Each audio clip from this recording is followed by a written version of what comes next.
and welcome to Men's Fashion Insider's season-ending best-of episode.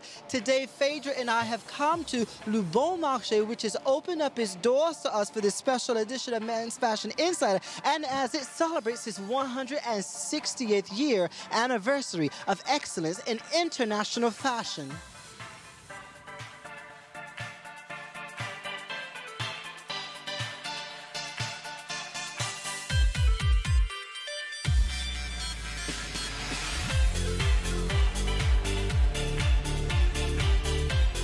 We begin our countdown with Burberry's, which enters our ranking this season at number 10 under the artistic direction of Mr. Christopher Bailey.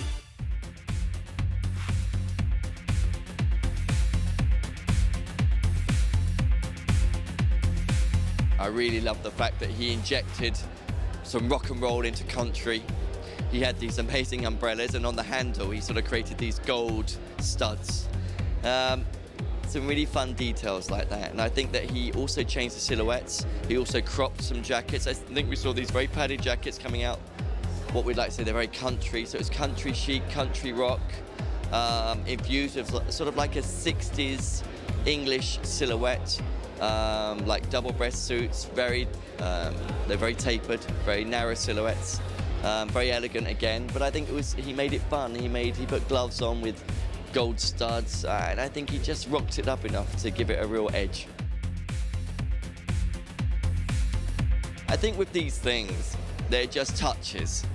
You need to twist a collection and you need to give it some fun, and I think people are looking for inspiration at the moment, and I think that Burberry is leading the way for inspiration just enough. I mean, you don't want to frighten off the customer, but with 3 labels like, well, let's say for Burberry Porcelain, and then you've got Burberry Brits and Burberry London, 3 labels.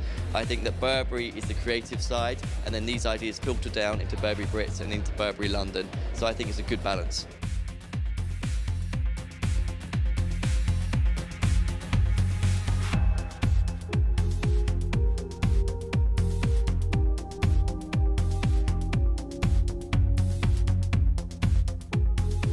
That was Burberry coming in at number 10, and now we head off to Fendi, which enters our ranking in the number 9 position.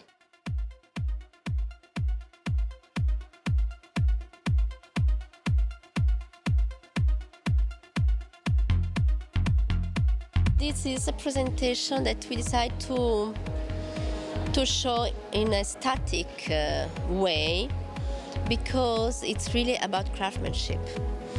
It's really about craftsmanship and new technologies mixed together.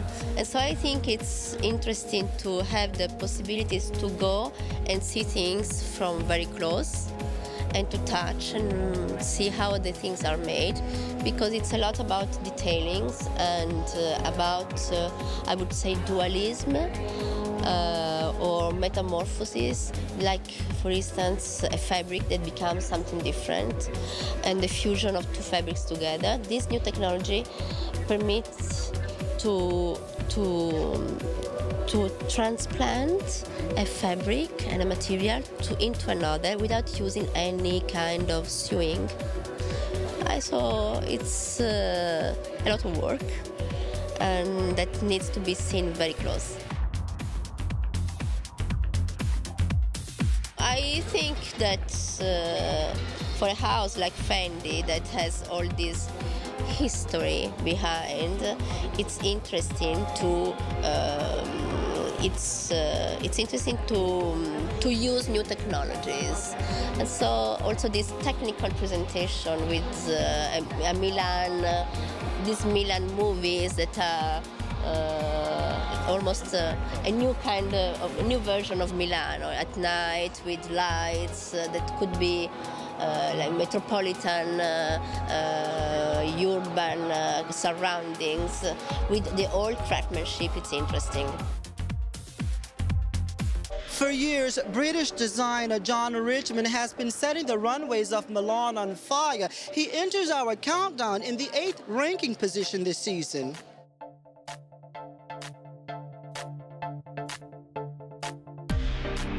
It's taking things very English, but making them very international. You know, it's not an English collection. its references are, you know, fabrics, classic English gent fabrics. But then if you know, there are other parts using lots of modern technology. You know, the great possibility now with the use of lasers, with the use of digital print, to work on finished garments. You know, so you make the whole piece and then you can work on top. And it's this wasn't possible 4 or 5 years ago. You know, the technology was just developing. It's a little bit like the 60s. The 60s is really defined by the fact that there was polyesters and new fabrics, so people created new shapes with them. And you look at the 60s and you go, that's 60s. And that was not forced upon the designers, but the designers were able to do it because of these new fabrics. And I think, you know, now you'll probably look back in 5, 6 years and say, ah, there was a look there because of new technology, people able to do new things. I saw something for the first time this week, was that John Richmond produced a collection, not only for winter, but he produced a collection that was also suitable for autumn, which is the first time I've seen this week, in fact, during Fashion Week, which is actually an amazing collection to see.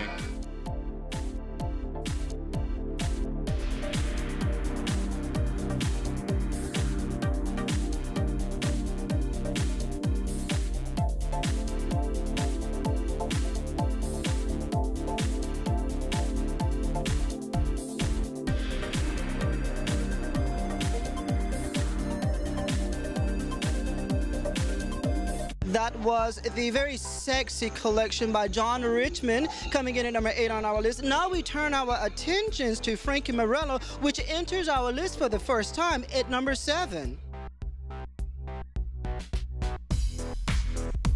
This collection is a collection of the metamorphosis. It's like a trip between east to west, and a sort of metamorphosis between the Occidental consumism to the Oriental, I don't know, ascetic way. But I think we have a vision of the fashion system in this moment, and we think we have to see this system with the right distance, you know. So we think that the most important thing to do is to build everybody, ourselves inside, not outside, you know. So the clothing are something more that need to us, but the important is to build our consciousness, you know.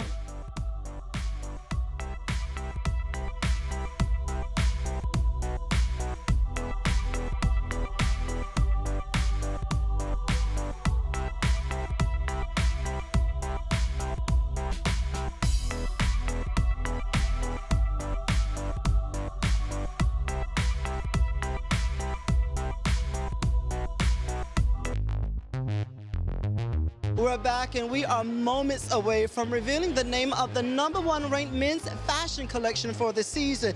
This time we had such a very difficult time to determine our top 10 list because we had so many different houses this season presenting such strong collections. But there are some to which we would like to give honorable mention to, but did not make the official top 10 list. Among those houses are Joseph Abud. He presented a great collection at the Toronto Fashion Week. Then there is the Spanish designer Roberto Vernio, who presented an amazing collection in Madrid. Unfortunately, Roberto's collection was a bit too short to be able to make the official top 10 list, but next season we hope he shows more so we can get him into that top 10 official ranking. Then, of course, there is Ermelo Gildo Zena in Milan. They presented a spectacular collection.